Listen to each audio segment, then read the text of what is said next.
All right. Well, thank you all. Sorry for the delay. Thank you all for joining us. We have a wonderful attendance tonight to talk about insurance. And again, for those of you who are just joining us, this is our Money Smart for Older Adults, our virtual series. So this is going to be 1 hour in length. And again, Money Smart is designed as a way to help you and older adults and loved ones of older adults plan for helping you maintain your money, your assets, helping protect those things that you've saved for, worked hard and saved for over your lifetime. Just try to help you make better decisions about your money and what you ultimately want to do with it. And insurance is just a part of that equation when it comes to your overall financial picture. So again, our topic tonight is insurance, necessary or not. Now, when I say necessary, of course, in most cases, insurance is necessary, and we're going to talk about that, but there might be some instances where it may not be. And that's and again, we just kind of want to give you all a different perspective on things and maybe help you think a little bit about these things. So I'll go ahead and ask Susan to move us forward to the next slide, please. Sure. Just a moment. I've got a couple people that are joining us in the waiting room. So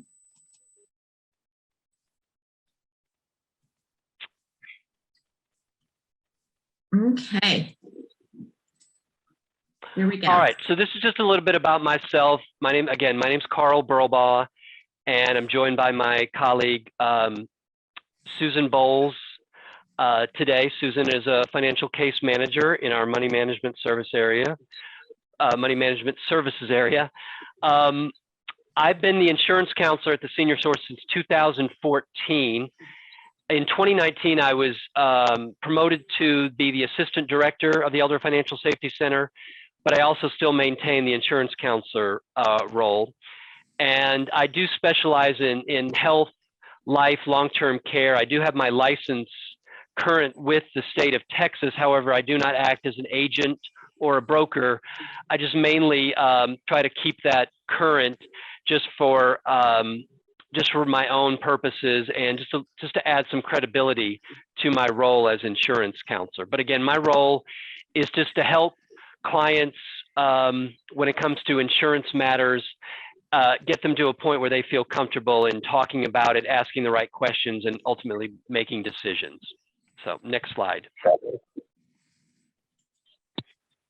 And so again, today what we're going to focus on is, first of all, about insurance, why we have it, why we need it. We're then going to touch on different types of insurance. We're going to talk a little bit about insurance fraud, and then we're going to finish up by talking about a big problem that's been going on for quite a while now, and that's Medicare fraud. Next slide. So ultimately, when it comes to discussing insurance and whether or not it's necessary or relevant, or there's really two things that you focus on or should try to answer when it comes to deciding, do I need this type of insurance or this insurance? Number one, is it going to be suitable for your needs? Okay, does it speak to you, what your goals are, what your lifestyle is? And then the second thing is it affordable? Because it just doesn't make sense to purchase something such as insurance or really any financial product if you're not able to afford the cost. Next slide, please.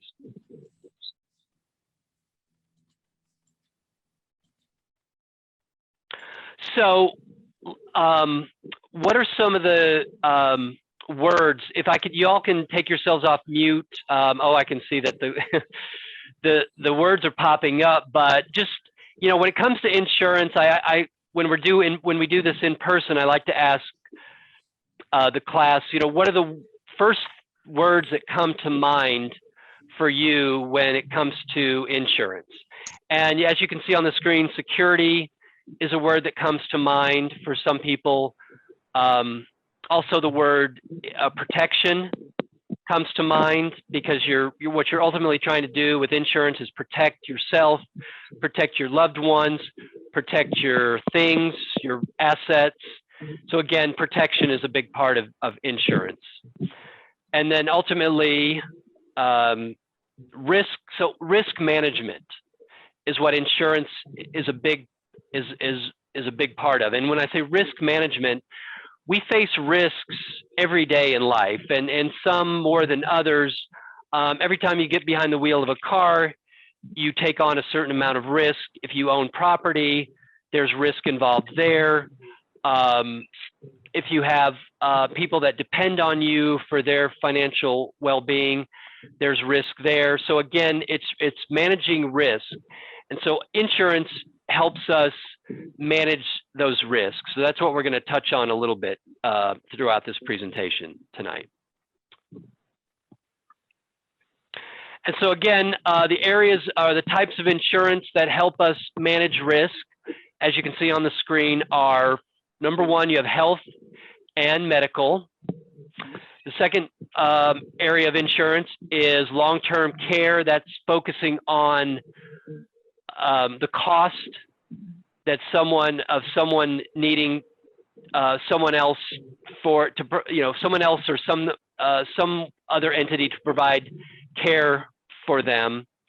Then also we have life insurance, covers you if the unforeseen were to happen, and then what happens to your dependents. And then ultimately, we also are going to touch on property and casualty, and I'm going to turn it over to my colleague, Susan. Susan is going to go into a discussion about property and casualty insurance, and she's going to tell you a little bit about her background. So Susan, I'm going to go ahead and turn it over to you. Okay, thank you, Carl, for that introduction. Before I came to the Senior Source, I had the privilege of working in the property and casualty industry for 33 years for the company known as The Good Neighbor. So if you know who I mean. So anyhow, I was primarily, focused on auto, home insurance, business insurance, but that was my life for quite a while. So I was able to bring that expertise to the Senior Source. So we're going to dive into some of these topics really quick. So the first one I want to talk about near and dear to my heart is auto insurance. If you're still driving, most people have auto insurance. They're supposed to have auto insurance. State of Texas is a mandatory insurance state, meaning if you own a vehicle, you're supposed to have liability insurance on your car. So you're going, what's liability insurance? So we're going to talk about that. So want to talk about the insurance coverages, really what you need to know. So liability coverage, and if you think of the word liable, that means that you're liable, you're at fault, meaning and it doesn't mean it's intentional, but it might mean that you weren't paying attention, you accidentally ran a red light, ran a stop sign, you accidentally were speeding, you were accidentally maybe following the car too closely, or something very common that happens with us older adults is we tend to back into things because we don't have that flexibility that we once did when we were teenagers. So it's kind of hard to turn all the way around and see what's behind you.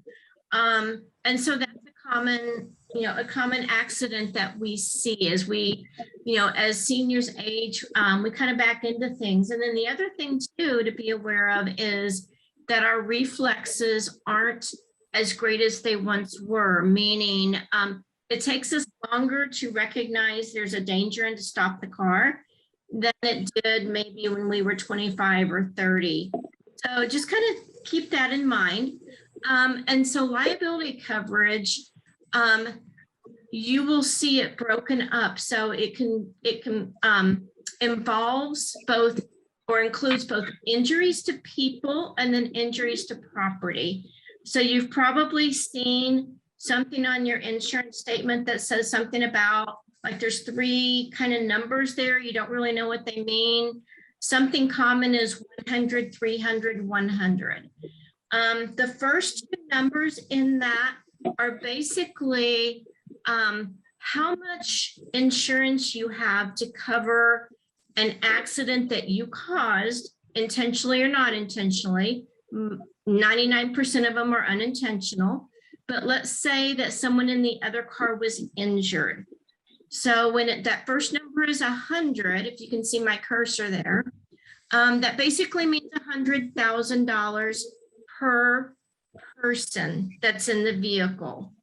Or perhaps you hit a pedestrian. And then the 300 means that it's per accident. And so this is going to be really important when we talk about insuring umbrellas later on. But this is basically how much the insurance company will pay out total.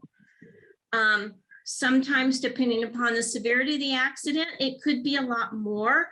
Let's say that maybe there's a lot of people in the vehicle, you pull out in front of them and you have multiple injuries.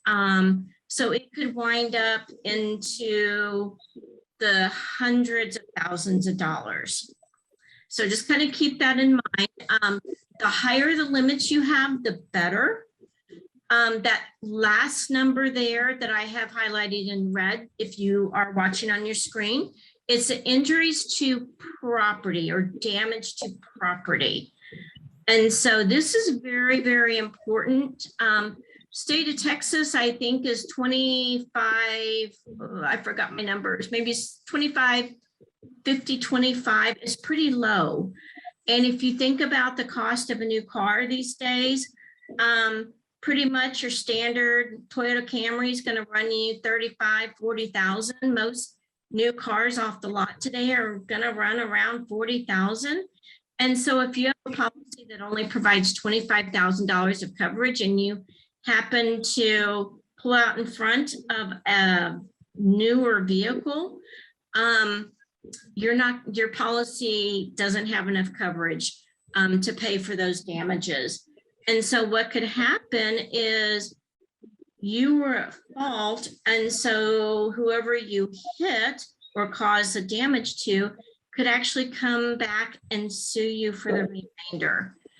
Heaven forbid you're in a collision where maybe you rear end somebody and then they hit the car in front of them, they hit the car in front of them. That's not all that uncommon these days. And so you're looking at multiple cars that you've caused damage to. So those numbers are extremely important.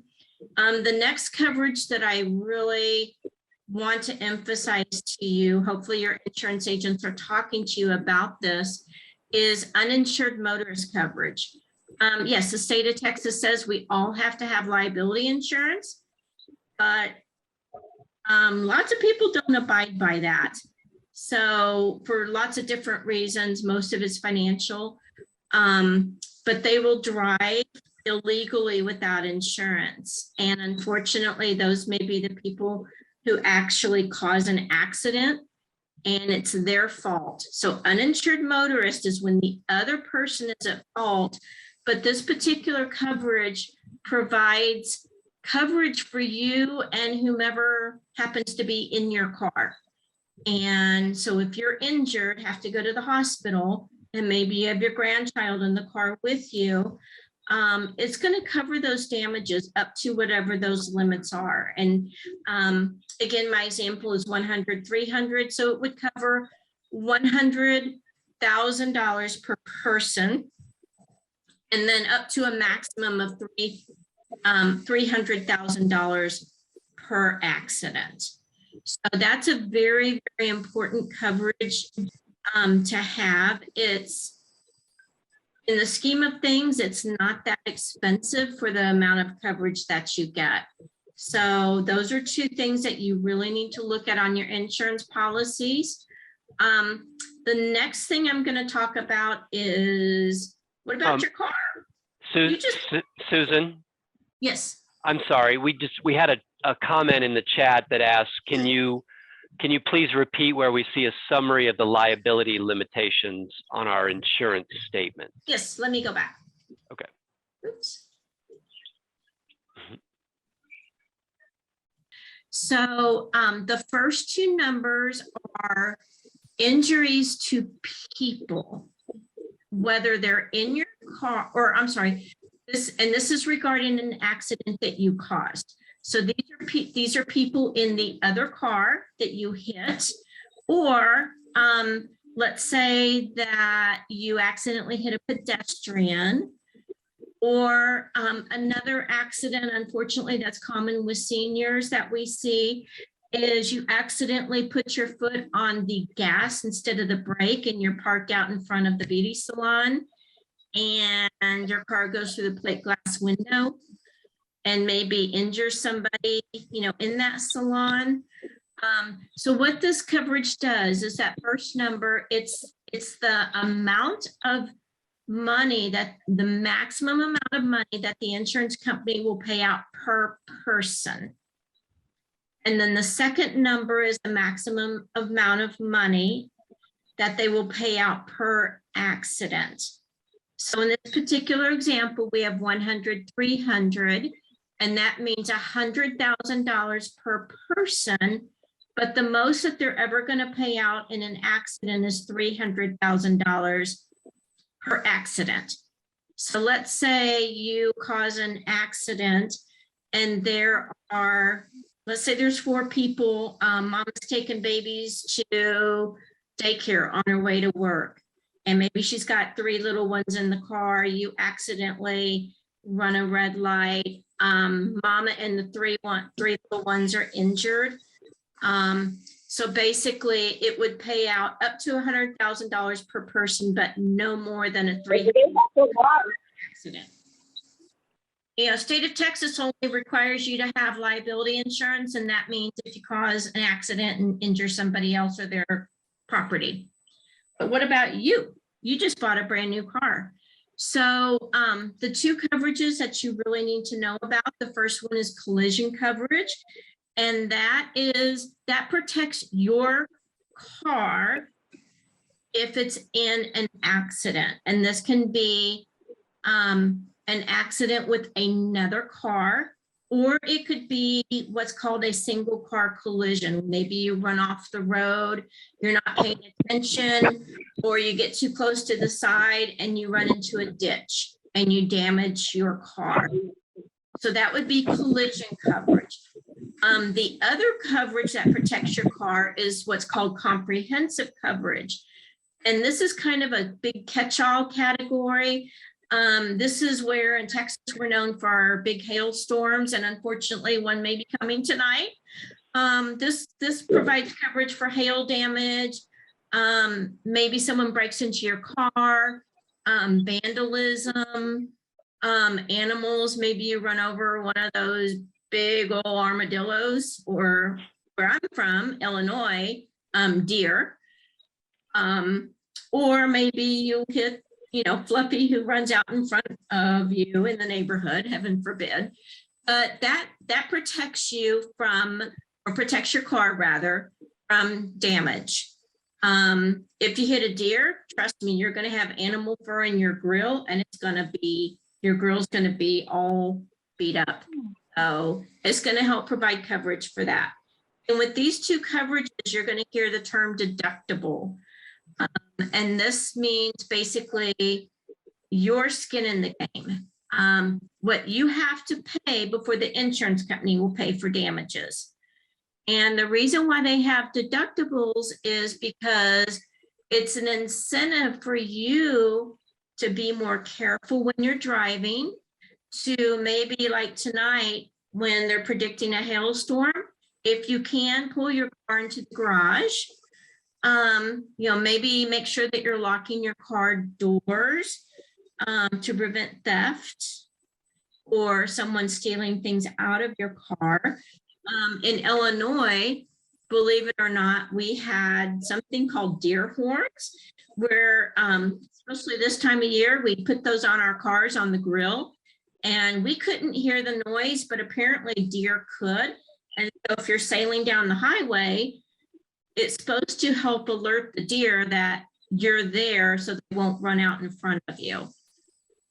So that's what a deductible is. It's making sure that you're taking, as Carl talked about, risk management, that you've got skin in the game, that you're taking accountability for making sure that you're being as safe as you possibly can. And insurance companies will reward you the safer you drive. 99% of the insurance companies will reward you for being a safe driver, form of money that you don't have to pay. So if you can see this screen, so just a little shout out to my old stomping grounds of Illinois, and November is deer season. So this was a big thing, and it's even a thing here in Texas too. Deer season, and I call that deer season because it usually starts the 1st of November. It's hunting season, and it's also mating season for deer. So deer will run, and they run over highways. And it's not just one deer, but it's many deer. And so this is huge because some of those bucks have antlers, and you don't want those antlers going through your windshield because those actually kill people.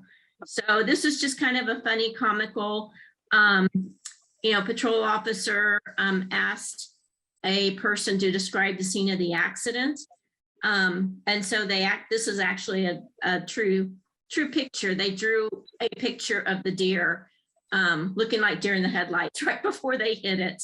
So, but just know that this is prime hunting season. So if you're driving on a rural road or you're driving outside of the city, deer are everywhere. There's also other animals that run. So please, please, please be careful because it's incredibly dangerous. Okay, I'm going to switch over to homeowners insurance really quick. Homeowners insurance, pretty much everybody's familiar with homeowners insurance. It covers your house. But what you may not know is that there's a liability portion to this. And this is incredibly important because things happen at your house that you don't necessarily think about. Let's say you invite your neighbor over and they come in and they slip over or they trip on your carpet and they fall and they break their hip. They can actually sue you, believe it or not, because you're liable for that. Dog bites are another big one that people don't think about. Even if you don't have a dog, let's say your granddaughter convinces you to watch her dog for the weekend while she goes out of town. And that little dog, who is so nice and gentle, runs out the door and runs over and bites the neighbor child. And now you're liable. You're in charge. It was at your house. So these are all things that pop up that people don't think about. In Texas, swimming pools are a big thing. So if you happen to have a swimming pool, you've got to make sure that you have adequate liability insurance. Even if you're super protective about who you invite over. Let's say the neighborhood kid teenagers decide to come over to your pool one Friday night when you're out of town and have a little pool party with alcohol. And next thing you know, unfortunately, there's an accident, maybe someone drowns, you're still liable. It's called an attractive nuisance.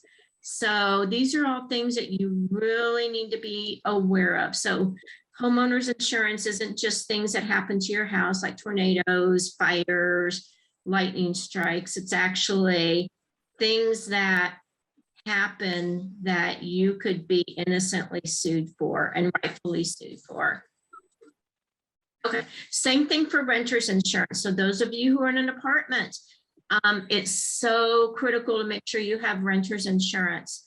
What we saw with the ice storm this past year, even if you did your due diligence to protect your pipes, maybe your neighbor didn't, and all of a sudden we have bursted pipes and now your apartment is flooded and you've lost your contents, meaning your furniture got damaged or what have you. Renters insurance covers that, and it also covers that same liability. So let's say you accidentally let the bathtub overflow and you flood the neighbor's apartment. You didn't mean to, but you accidentally flood the neighbor's apartment and now their sofa's ruined. They can actually sue you for that. They can come back and claim, hey, you owe me a new sofa. Again, same thing with the dog bites. That's another big thing. So just make sure that you're protecting yourself wherever you are living, even if you're in assisted living type of a facility.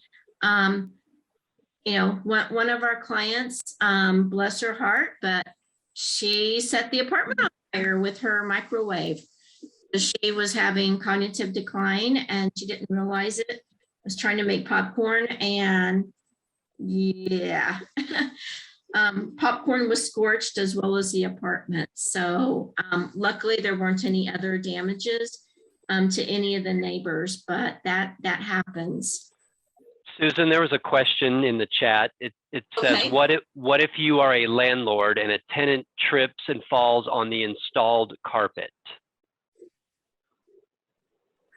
Okay, that actually comes under a business owner's insurance.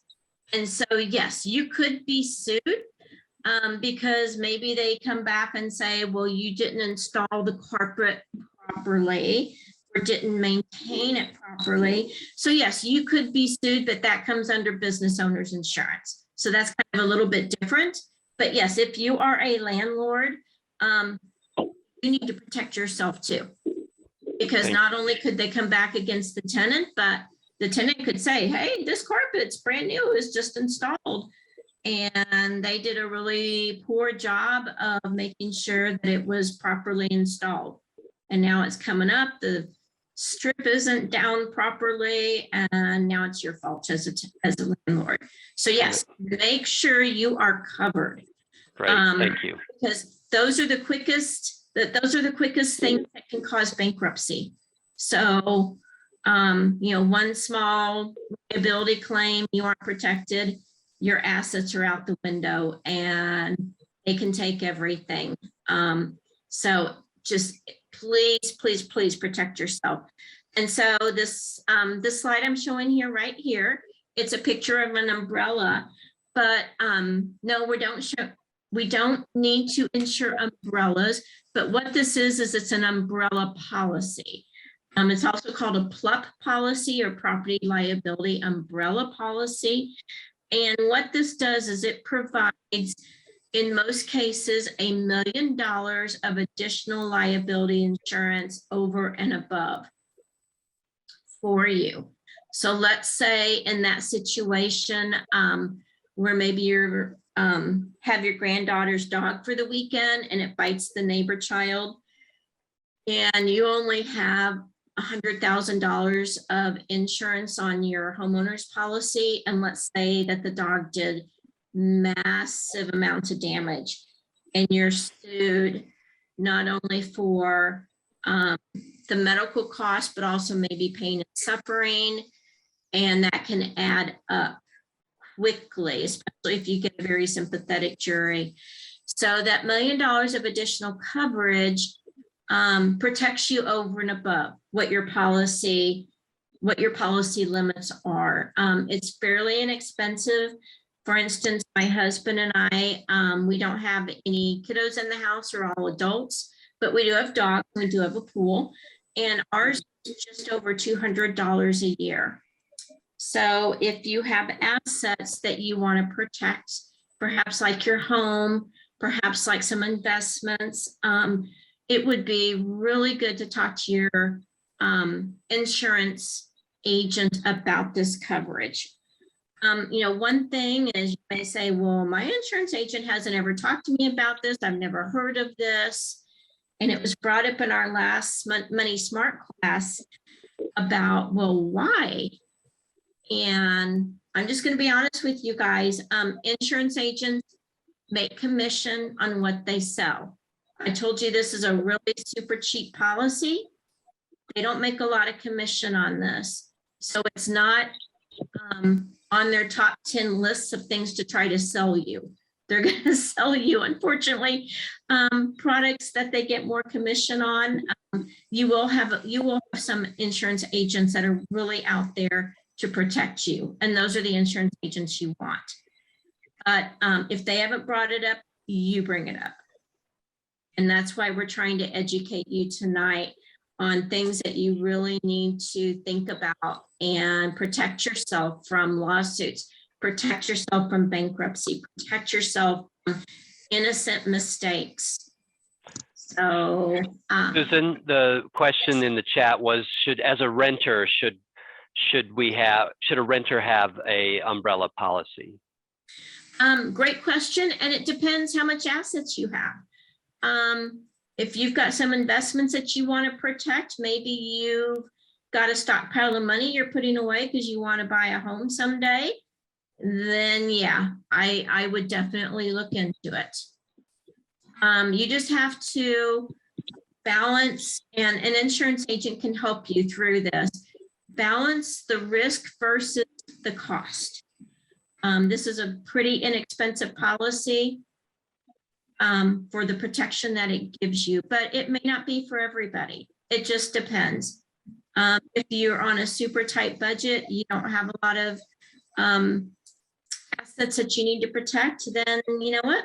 Maybe you don't even worry about it. But that's a great question that you need to have with your insurance provider. And then the last coverage that I want to touch on really quick is identity theft insurance. If you don't have it, you really need to think about getting it, because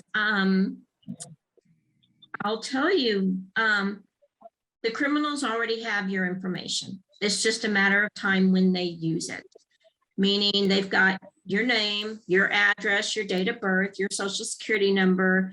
The internet's been around long enough and there have been so many data breaches, they have your information. It's just if and when they use it to commit a crime. And so identity theft insurance is another one of those coverages that's really inexpensive. Talk to your insurance provider about that.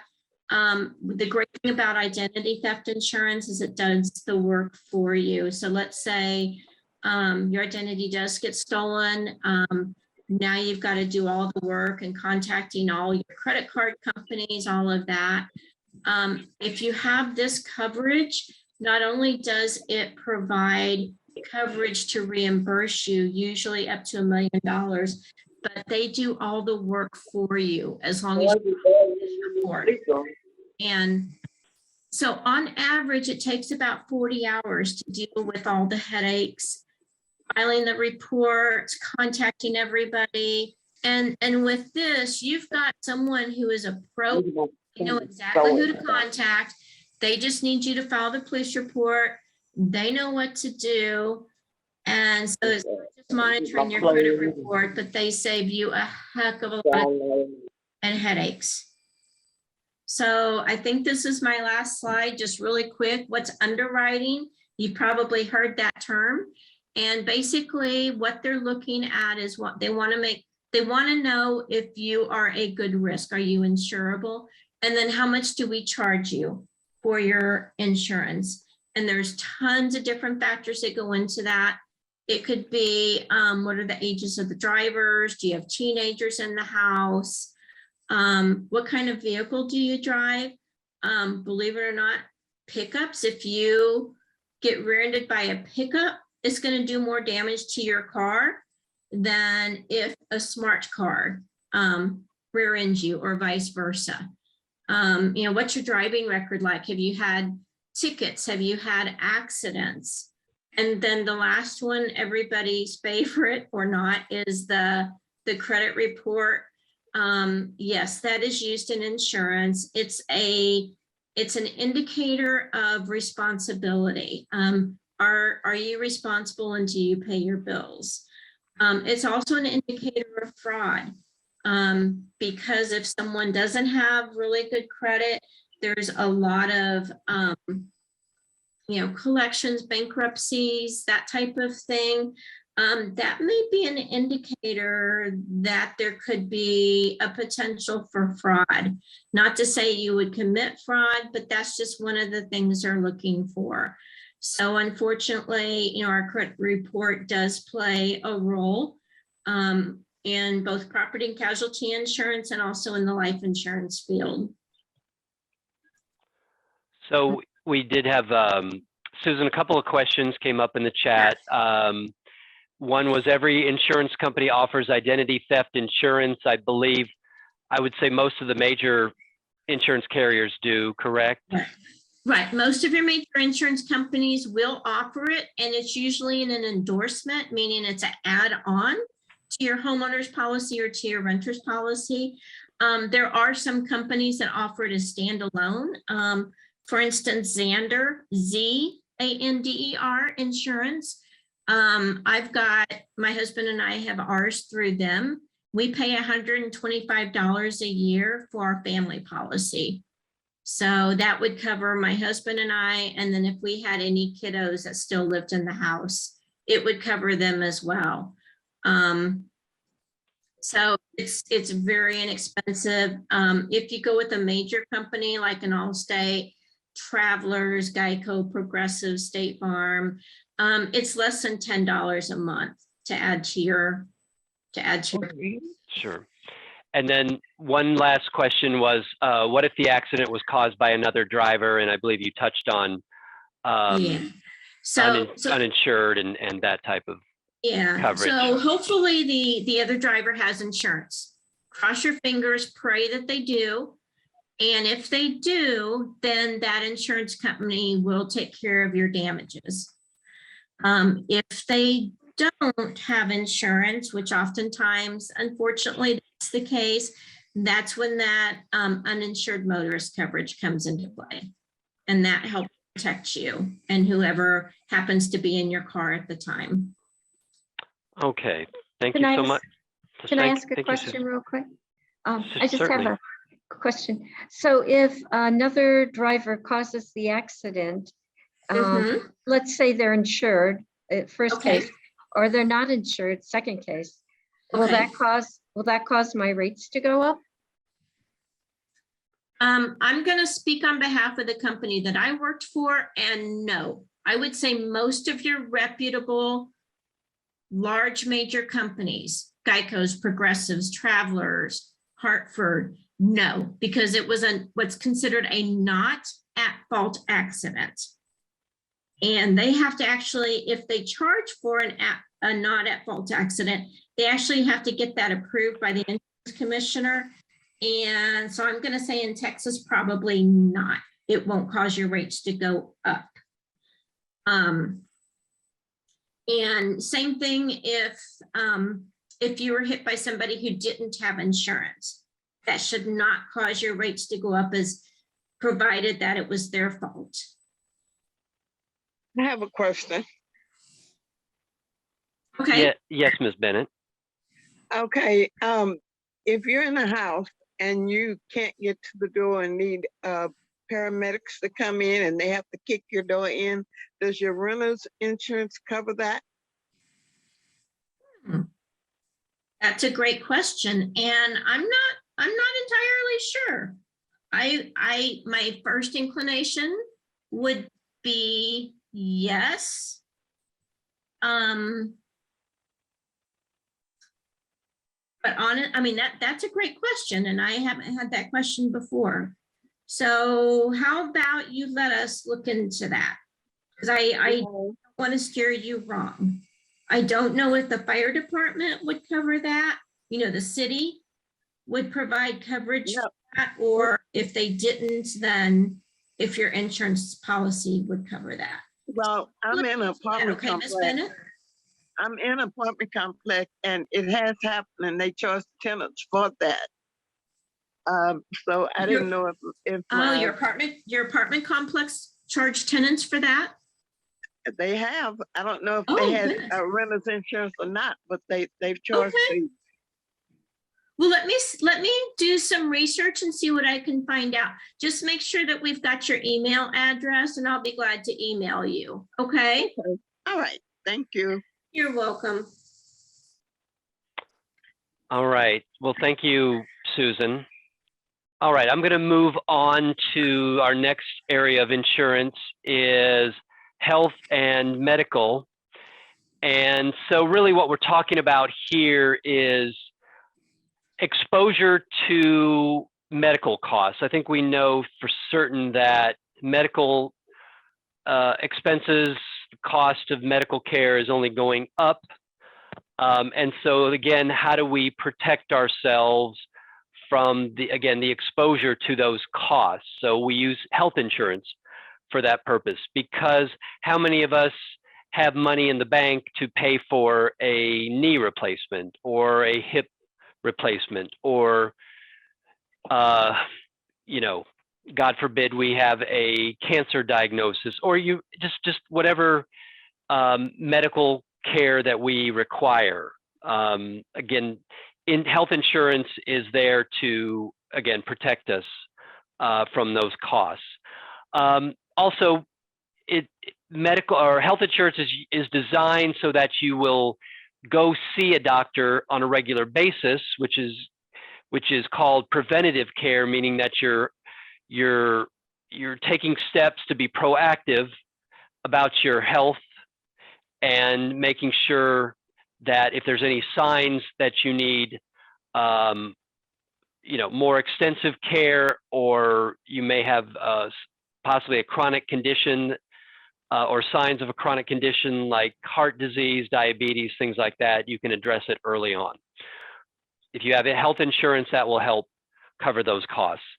In some cases, the insurance that you might have might be high deductible, meaning that the deductible, as Susan said, it's skin in the game, meaning you have to cover a certain cost, out-of-pocket cost for your care before the insurance company will begin kicking in and paying their portion.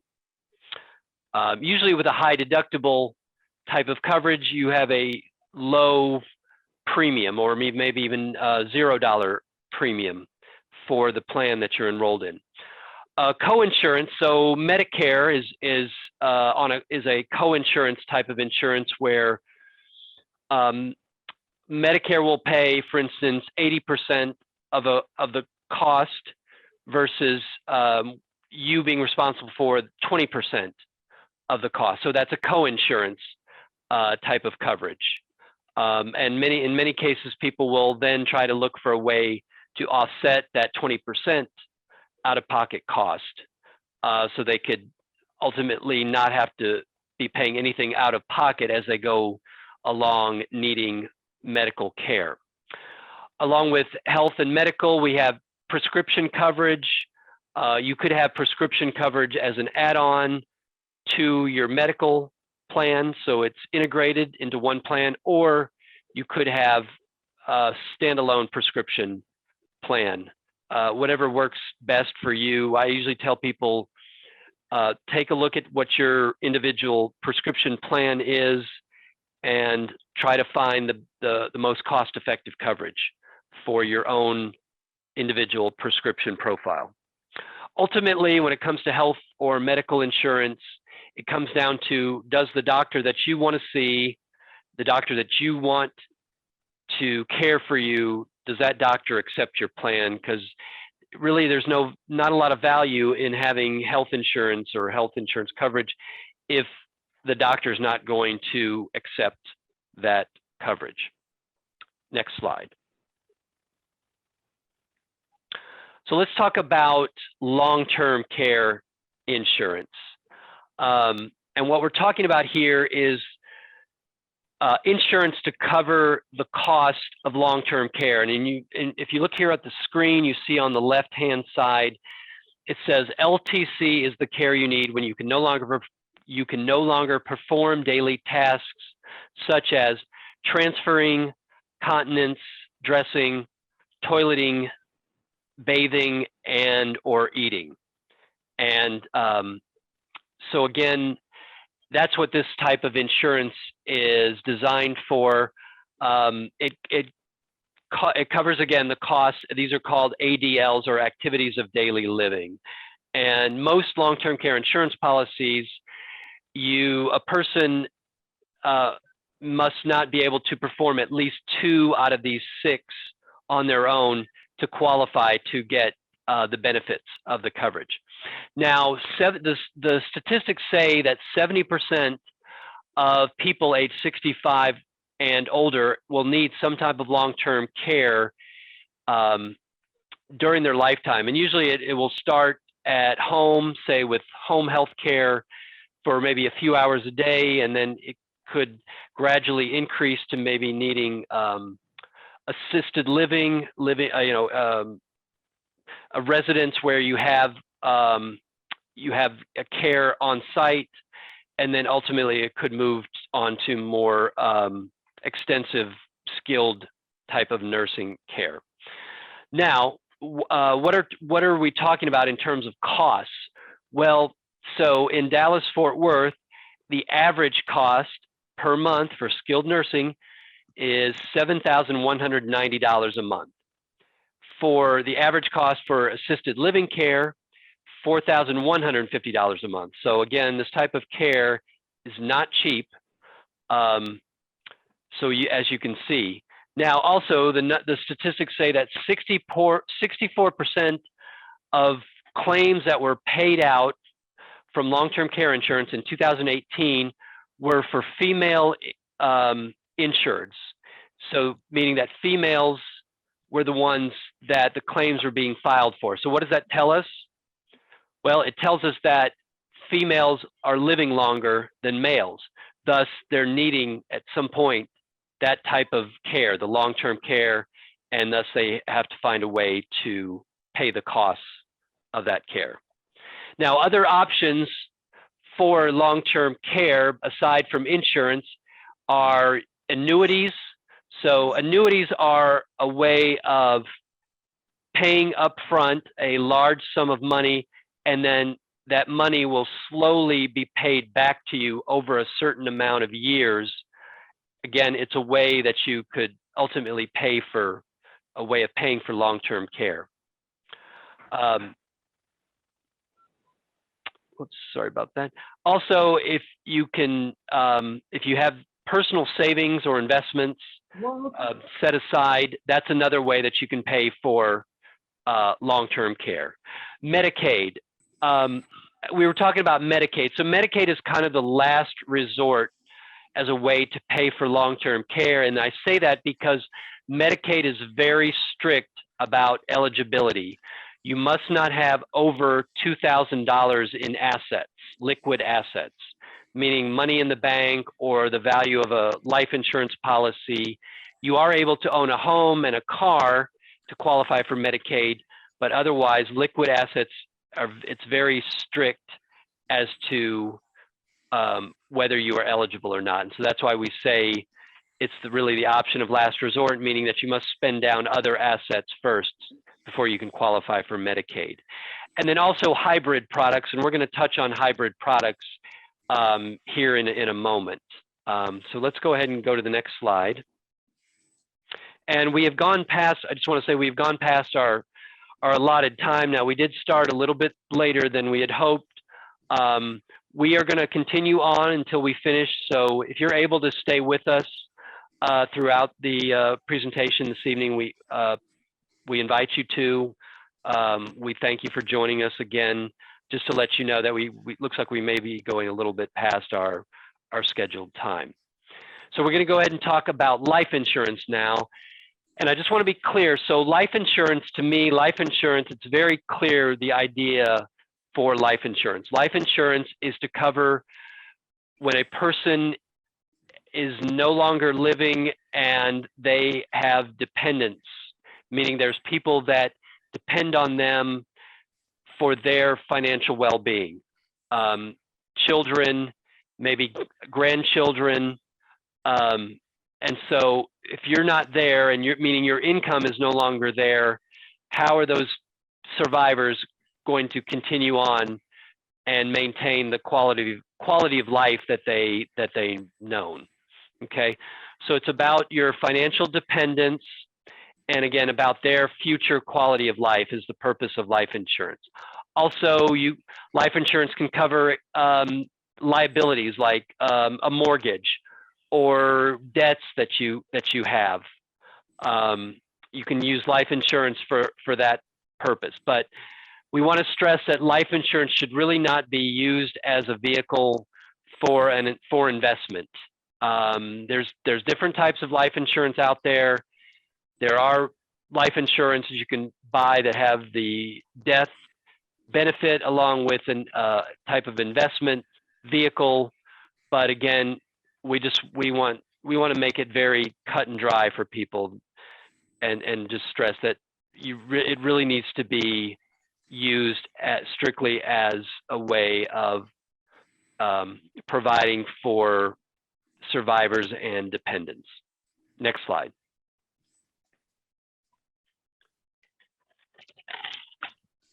And so I want to touch on the different types of life insurance. First of all, there is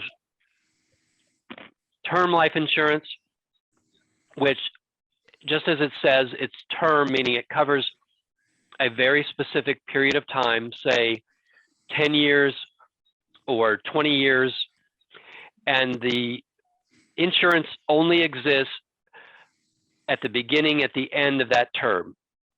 And it provides a death benefit for a beneficiary, a named beneficiary. There is no cash surrender or cash value with the term policy. So if you were to outlive that term policy, say the 20-year period, you no longer have the insurance. But here's the win: you outlived your policy. You're still living. So that's what you get. Okay, you didn't die. You outlived the policy, so you're still living. That's the benefit that you get from a term policy.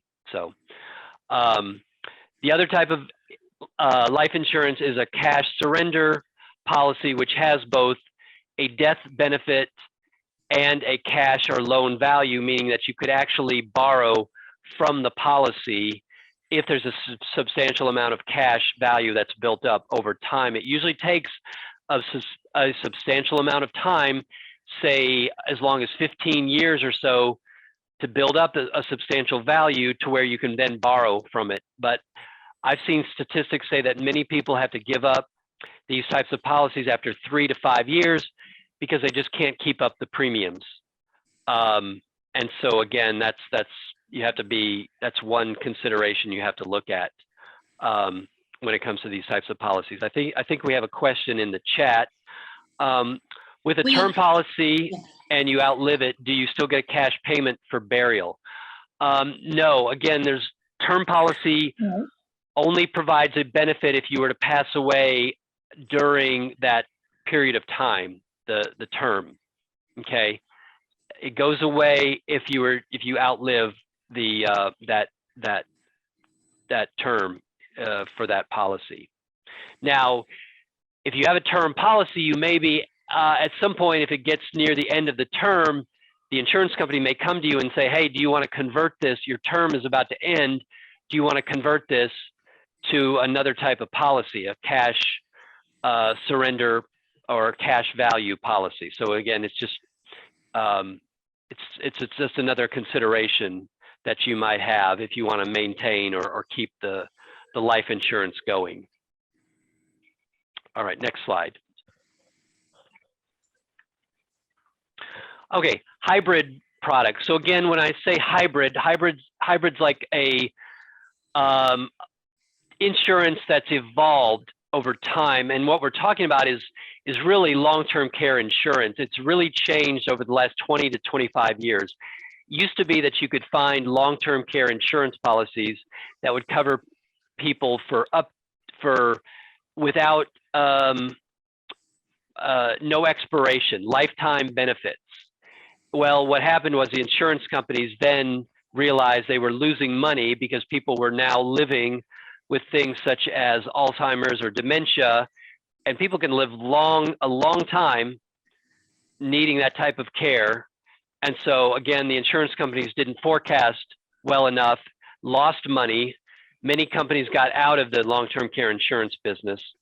And so they've now come up with a different types of products, and they're known as hybrid products, and it's a combination of long-term care and life insurance benefits. So Susan, if you can move ahead, I think some of the bullet points will pop up on this screen. Here you go. So again, these are types of policies that combine long-term care benefits along with life insurance benefits. It's kind of a way of, when we hear the term hedging your bets, it means you kind of want to cover both sides, meaning that if I do qualify for long-term care, at some point I have that option, but if I were to pass away tomorrow, I also have a death benefit where I can then pass on that benefit to my heirs or my dependents, my beneficiary. So another feature about this type of policy is it's a single premium payment. You pay one premium at the beginning, because what we're seeing now with a lot of long-term care insurance policies is people have owned these policies for many years. People are now living longer. They're having to keep up the premiums. Well, they're not able to because the premiums keep increasing as they get older. Again, insurance companies are not in the business of losing money. They've got to try to maintain their costs and turn a profit, as Susan said earlier. And so people are having, again, a tough time of keeping these policies active. And so it's a way of paying the premium one time and then not having to pay any more into the policy. An asset-based policy basically refers to where you have a policy that where you can borrow from, meaning that it's built up a value over time, and you can borrow from it to thus pay for either life or long-term care benefits. Okay, and Susan mentioned underwriting before, but underwriting for life and long-term care is very strict. Okay, it's, you know, if you become a certain risk based on the insurance company's criteria, based on your age, based on your medical condition, gender. Again, we already talked about females living longer than males, right? If you are a smoker, it's not going to provide a good rating for you, or you're not going to be a good risk as far as the insurance companies are concerned. So underwriting it's very important when it comes to qualifying for life and or long-term care insurance, and also determining what your cost will be for that insurance. All right, so purchasing insurance. When it comes to purchasing insurance, many people say, you know, I'm not comfortable when it comes to purchasing insurance. I'm just not sure if I'm asking the right questions. Am I talking to the right people, the right person? How do I go about doing it? Well, so, you know, when it comes to finding an agent or a broker, it's really important to find somebody that you can trust. And so what I recommend is, you know, you go ahead and contact the insurance companies directly. I mean, again, these insurance companies, they want to maintain a solid reputation. Otherwise, if they don't, they're going to end up losing money, and ultimately they'll just fall to the wayside. So meaning that they are going to,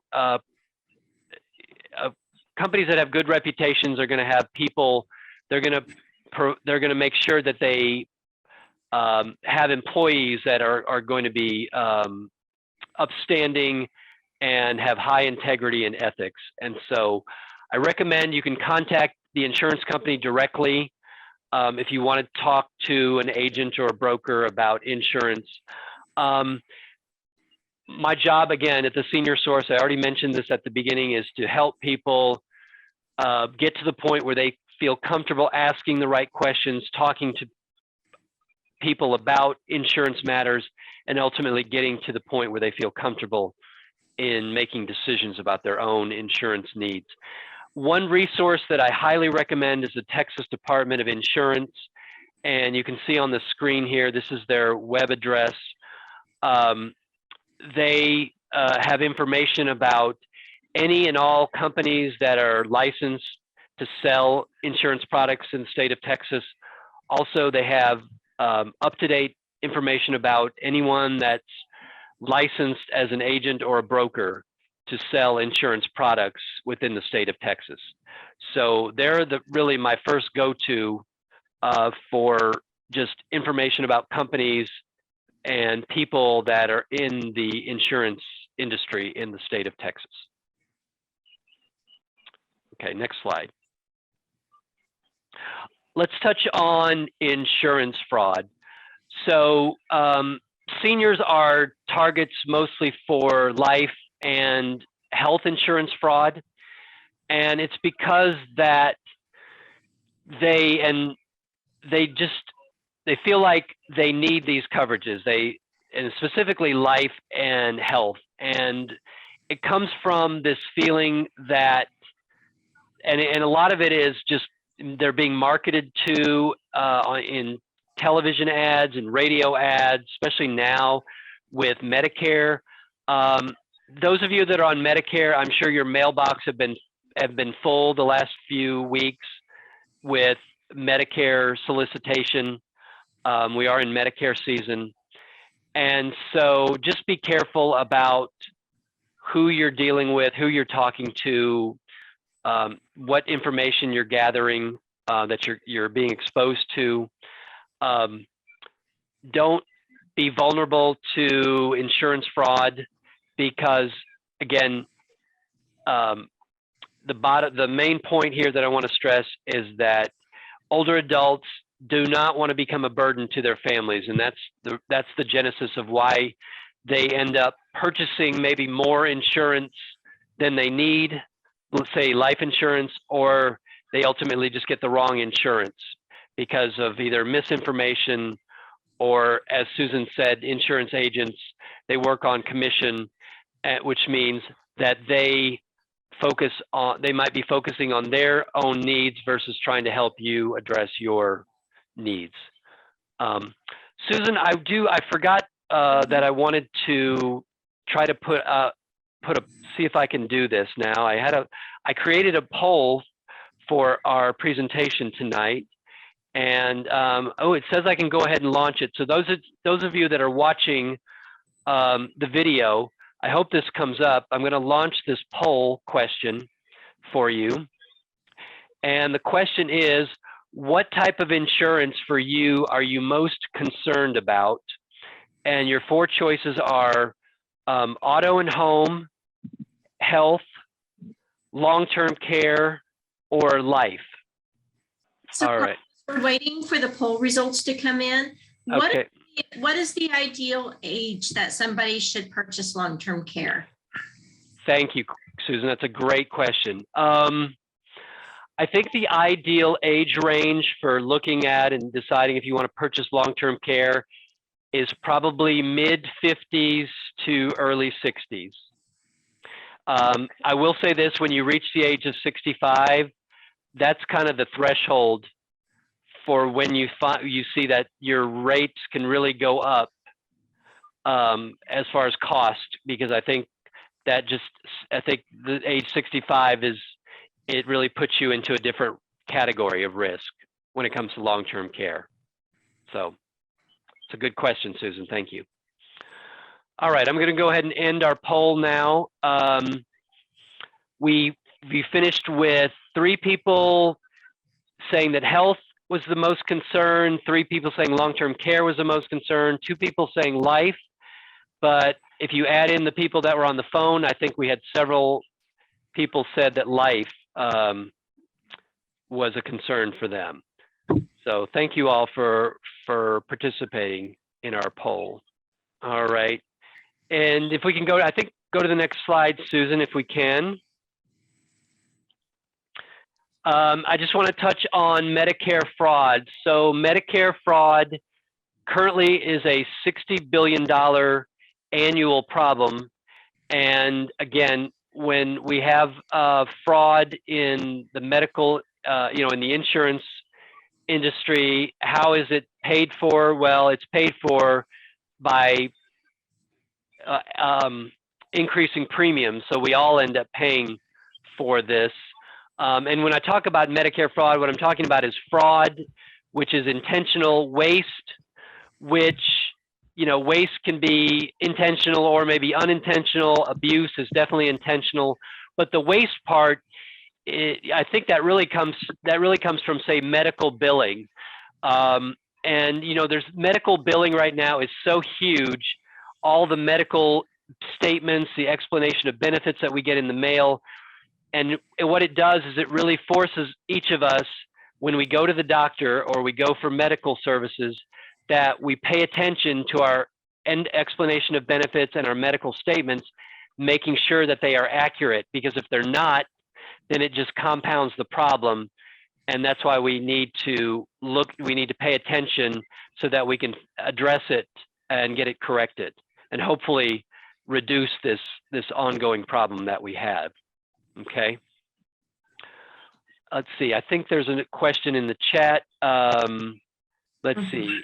I was told that. Regarding the ideal age for long-term care. Yes, Kathleen, it's true. We were just talking about the ideal age for looking at long-term care insurance, and I said that it's probably in the range of mid to late 50s, possibly early 60s.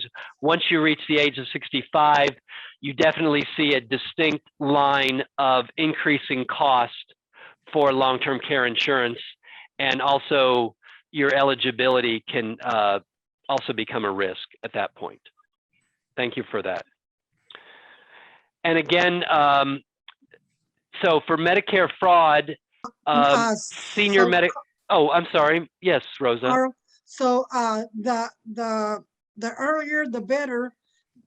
Is it so that if at the time that our age starts going up and we get sick or it gets worse, we're already covered, and it doesn't hurt the cost of what we're paying? Does it stay the same? Yes, Rosa, that's right. When you apply based on, again, what they're looking at is your age, your health status, all of those things to determine what type of risk you are. And so if you wait, then you are risking that your health could go bad. You're getting older, which, again,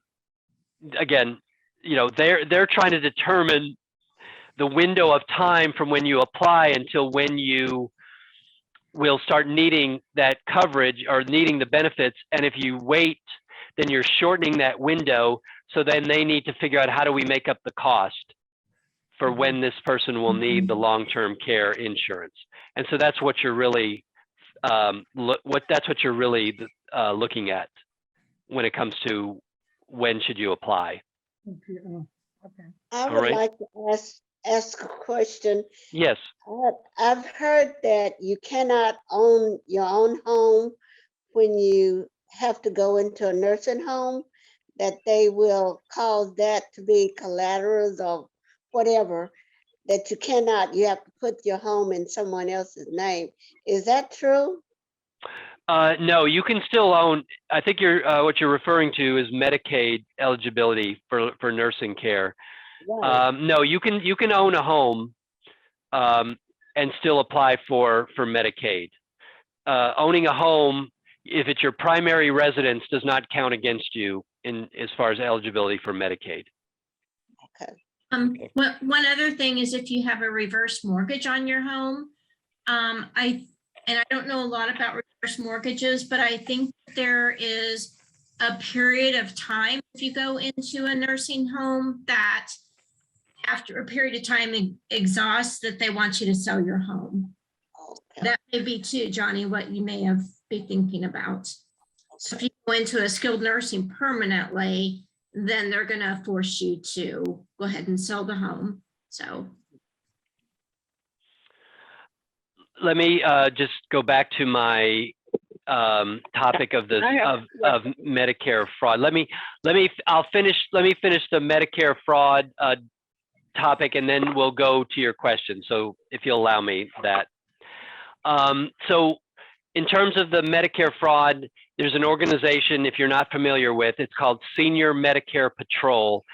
And the Senior Source actually sponsors a chapter of this organization. And their role is, as you can see on the slide, is to detect Medicare fraud.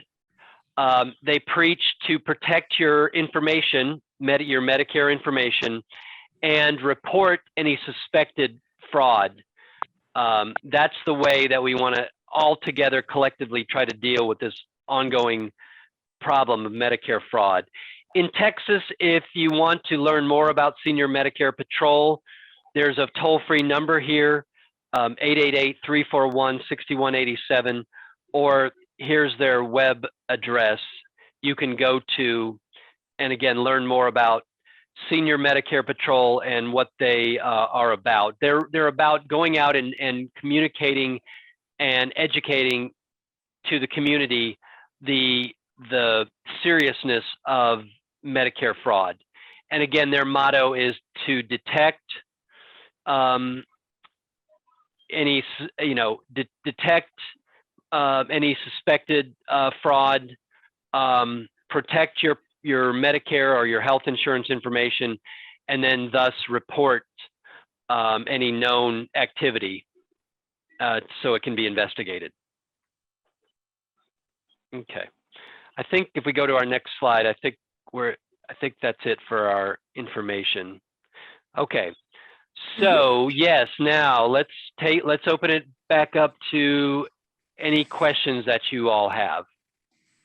Okay, my question was, is there a waiting period for long-term care? If you take out the policy, how long do you have to wait?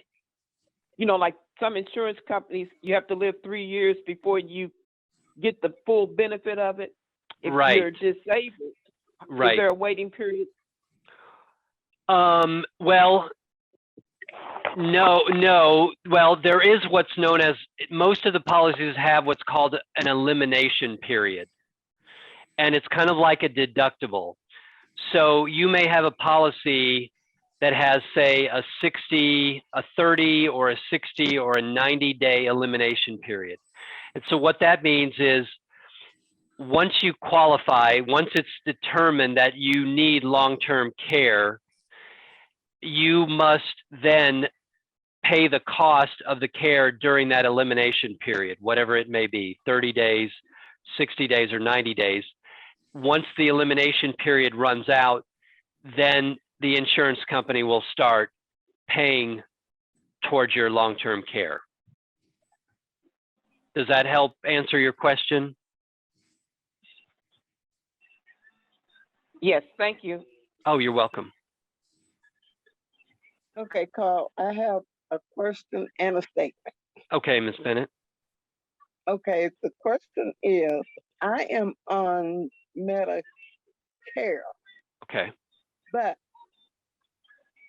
I'm allowed to have the QMB, which is Medicaid, Okay.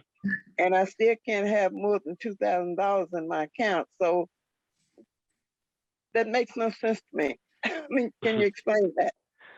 Yes, and I will. That's a good segue also, Ms. Bennett, to our upcoming virtual session this Thursday, where our benefits specialist, Erica Sampson, will be presenting on benefits. So I encourage you all to, in fact, Susan, if you can go to the next slide.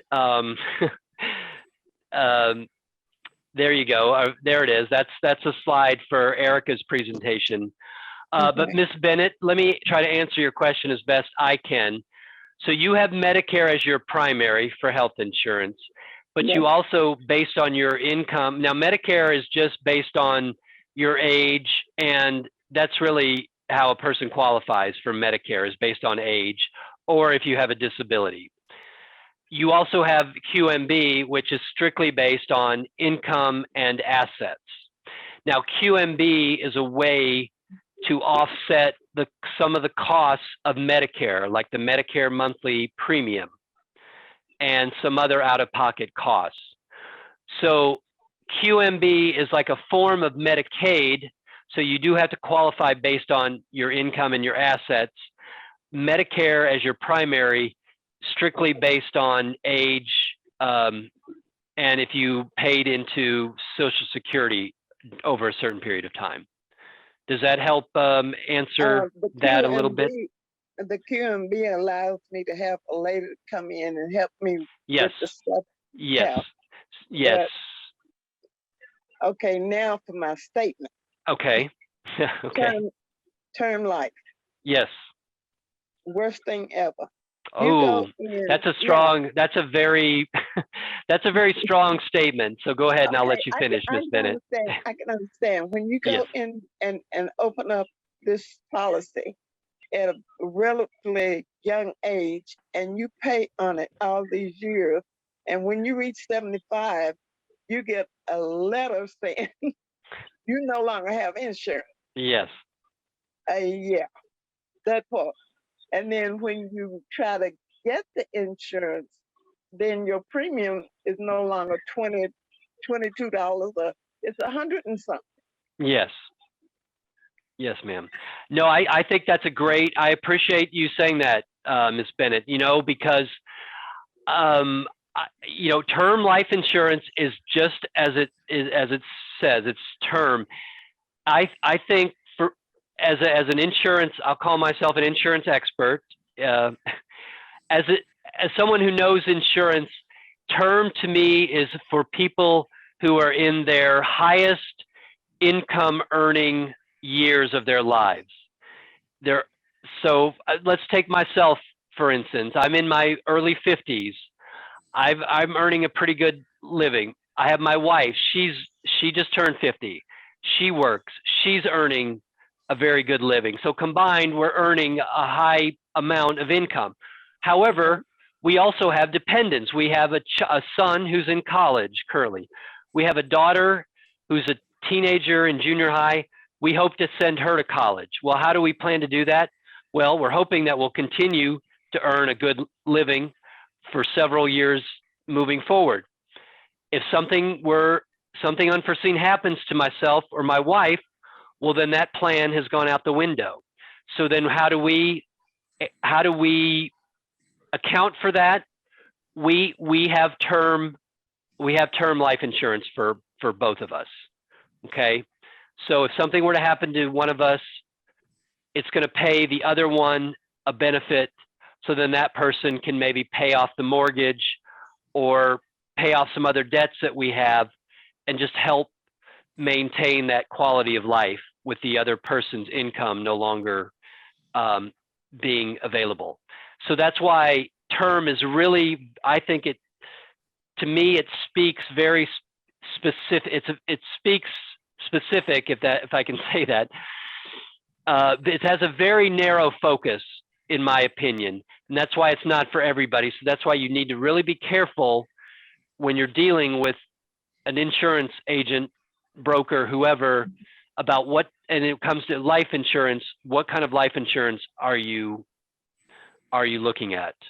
Okay, I got this through the City of Dallas Credit Union, and okay.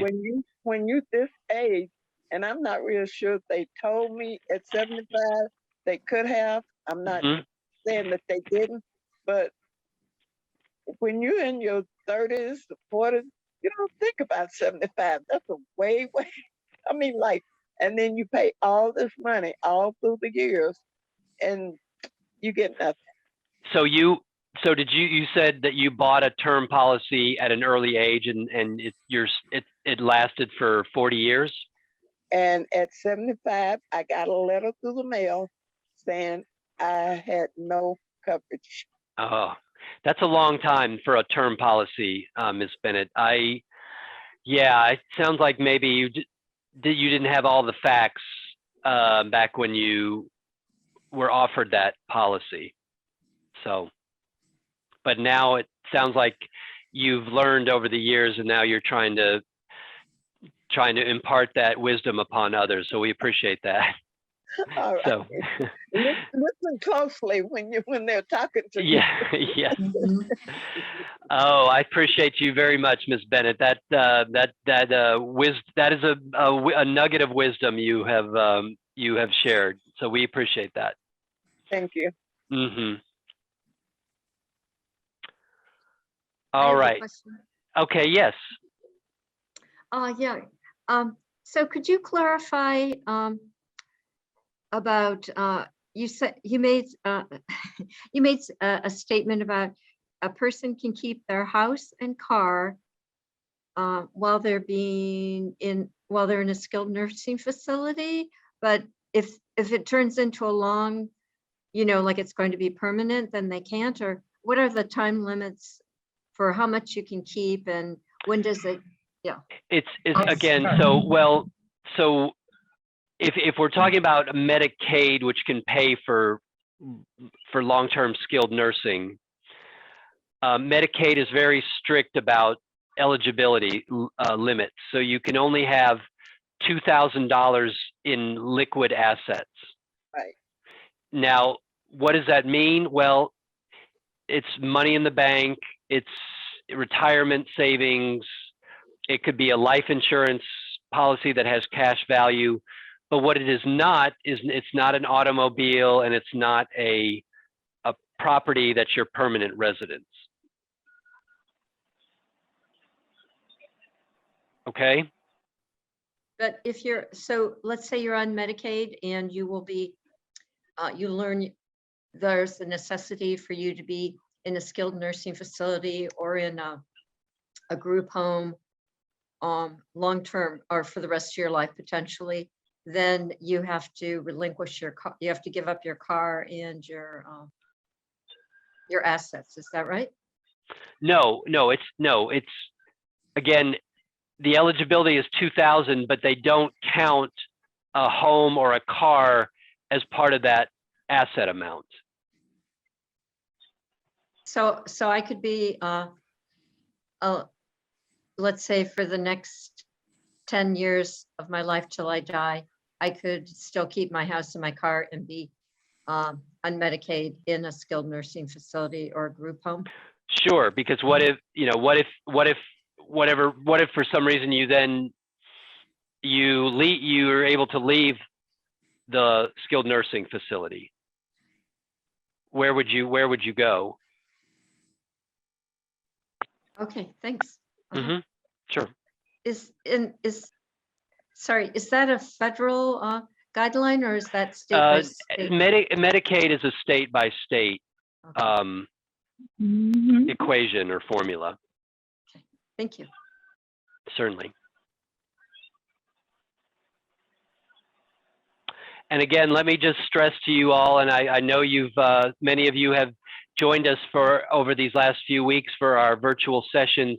This Thursday, 6:30, we'll have our virtual session with Erica Sampson, our benefits specialist. Erica is just a wonderful colleague here at the Senior Source. She helps people apply for benefits, for state benefits, for federal benefits. She's very educational. She has great information about resources, and she's going to talk about benefits and also talk about budgeting and how it can help if you're really concerned about where your money's going, why it's important to look at trying to maintain a budget. So if we don't have any other questions, we have gone so far past, which is fine. I've enjoyed our presentation, and I'm so glad you all gave your time this evening to us, to myself and Susan. We appreciate it. You guys are very loyal to us. We appreciate that. So we are indebted to you all, and we hope you will continue to join us and support the Senior Source. The Senior Source is a great organization. We are very lucky that we are able to work here. So, but that's all I'm going to say. Susan, do you have anything you want to impart to our audience? Other than we really appreciate your diligence tonight and your attendance. And I've seen several of you on here week after week after week. So thank you for hanging with us. We appreciate it. And if you didn't have a chance to ask a question or you think of a question later on, you're always welcome to reach out to any member of our team. But if it's insurance related, Carl or myself might be the best ones to help you with that. So we really appreciate your support and your attendance. So thank you. All right. Well, you all have a great rest of your evening.